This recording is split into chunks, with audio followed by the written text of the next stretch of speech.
दोस्तों, आज हम बात करने वाले हैं एक ऐसे कंपनी के बारे में जो कि बहुत बड़ा नहीं है, बट उसके सेक्टर में मतलब कि वो जिस इंडस्ट्री से है उस इंडस्ट्री का ये बॉस है। जी हाँ, आज हम एक ऐसे ही कंपनी के बारे में एकदम डीपली एनालिसिस करने वाले हैं।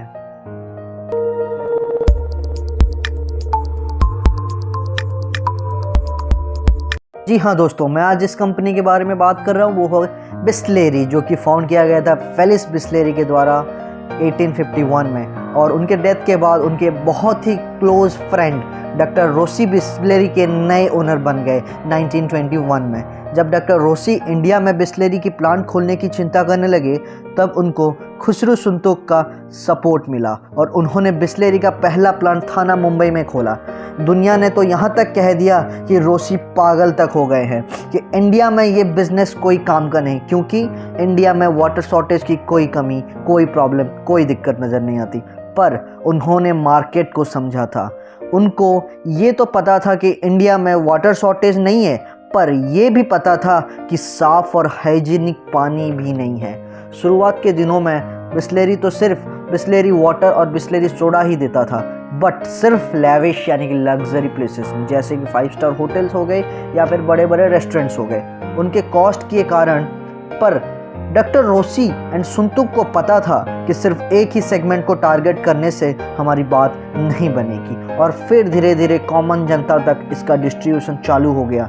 मार्केट में जैसे ही ये बात फैल गई कि कोई सुंतुक पानी बेच रहा है, इस कहानी के असली हीरो की एंट्री हो गई, चौहान, रमेश चौहान। सिर्फ 4 साल के बाद ही 1969 में रमेश चौहान बिस्लेरी को पूरी तरह एक्वायर कर गए, सिर्फ 4 लाख रुपए में, जो कि पार्ले के ओनर भी हैं। और आज बिस्लेरी के कुल 122 प्लांट्स हैं, जिनमें 4,500 डिस्ट्रीब्यूटर्स हैं और 5,000 से भी अधिक बिस्लेरी ट्रक्स हैं, जो कि पूरे भारत में और विश्व भर में बिस्लेरी वाटर्स और बिस्लेरी सोडा और बाकी अन्य प्रोडक्ट बिस्लेरी के ट्रांसपोर्ट करता है।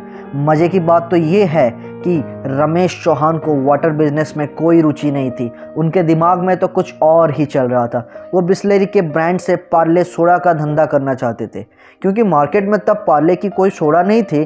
तो punch line Bisleri is very very extraordinary, जो कि इंटेंशनली गलत लिखा गया था, उसको पब्लिक को अट्रैक्ट करने के लिए था, और ये सफल भी हुआ।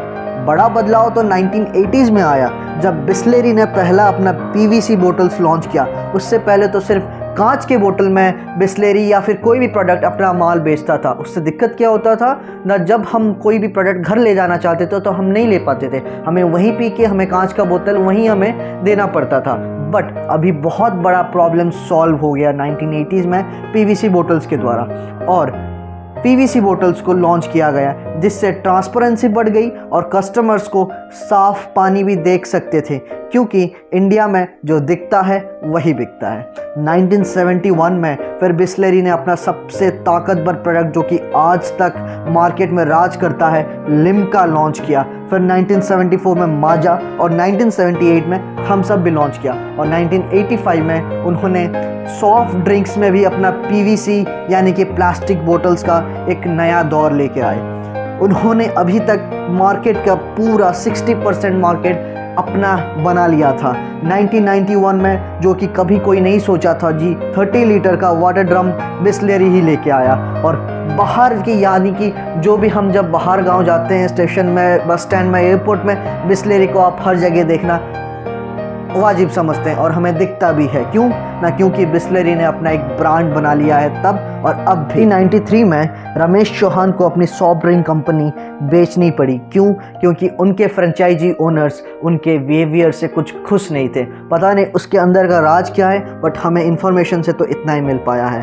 फ्रेंचाइजी ओनर्स को कुछ गलत लगा, इसी वजह से वो सब पार्ले और बिस्लेरी के साथ छोड़कर कोका कोला और पेप्सी के साथ बिजनेस करने लगे, जिसकी वजह से रमेश चौहान को अपना soft drink brand Coca Cola को बेचना पड़ा, और कोका कोला ने कॉन्ट्रैक्ट भी बनाया कि अगले 10 साल तक बिस्लेरी कोई भी सॉफ्ट ड्रिंक लॉन्च नहीं कर पाएगा, क्योंकि कोका कोला को डर था कि बिस्लेरी के ब्रांड वैल्यू के कारण अगर बिस्लेरी कोई भी नया प्रोडक्ट लॉन्च करता है तो शायद वो मार्केट को फिर से कैप्चर न कर ले। इसी तरह उन्होंने कॉन्ट्रैक्ट बनाया 10 साल का।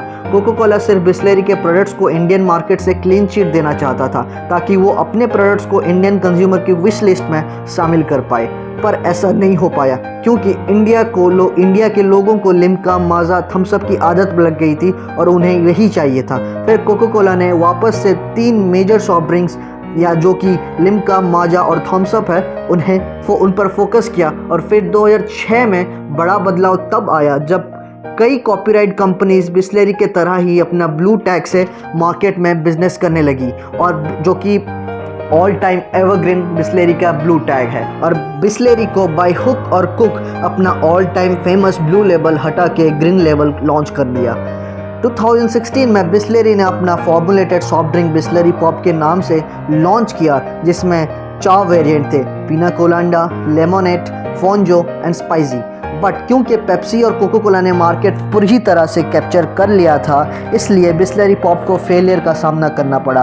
बट रमेश चौहान ने 2017 में वापस बिस्लेरी वाटर में फोकस करते हुए एक नया मार्केटिंग कैंपेन की शुभारंभ की, जिसको रीजनल वाटर स्ट्रैटेजी के नाम से भी जाना गया, क्योंकि जो भी बोतल जहां भी मैन्युफैक्चर होती तो उसके लेबल में बिस्लेरी उसकी उसी रीजनल लैंग्वेज में लिखा जाता। जैसे कि अगर ओडिशा में मैन्युफैक्चरिंग प्लांट में कोई भी बोतल बनता तो ओडिया में बिस्लेरी से के टैग लाइन में बिस्लेरी लिखा जाता। ये मार्केटिंग स्टंट कंज्यूमर्स के फीलिंग्स को जोड़ने के लिए बनाया गया और बिस्लेरी का ये स्ट्रैटेजी कामयाब भी हुआ। आज 2021 में इंडियन वाटर मार्केट में बिस्लेरी का सबसे ज़्यादा शेयर है जो कि 36% है, and Kinley 35%, followed by Aquafina जो कि 15% है। कंपनी के एमडी रमेश चौहान का मानना है कि बाकी कंपनीज प्लांट लगाने के पहले मार्केट रिसर्च करते हैं, बट बिस्लेरी पहला प्लांट लगाता है, डिमांड अपने आप आने लगता है।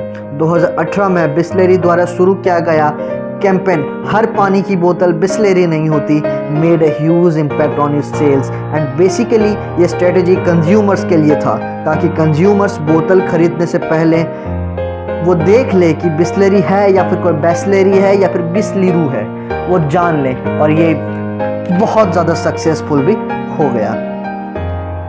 सो गाइज़, ये जो मेरा आज का एनालिसिस था पूरा बिस्लेरी के ऊपर था, और ऐसे ही बहुत सारे इंटरेस्टिंग एनालिसिस में आने वाले टाइम में लेके आ रहा हूँ आप सबके पास। Just stay tune to my channel, like it, share it more and more. Thank you, all the best.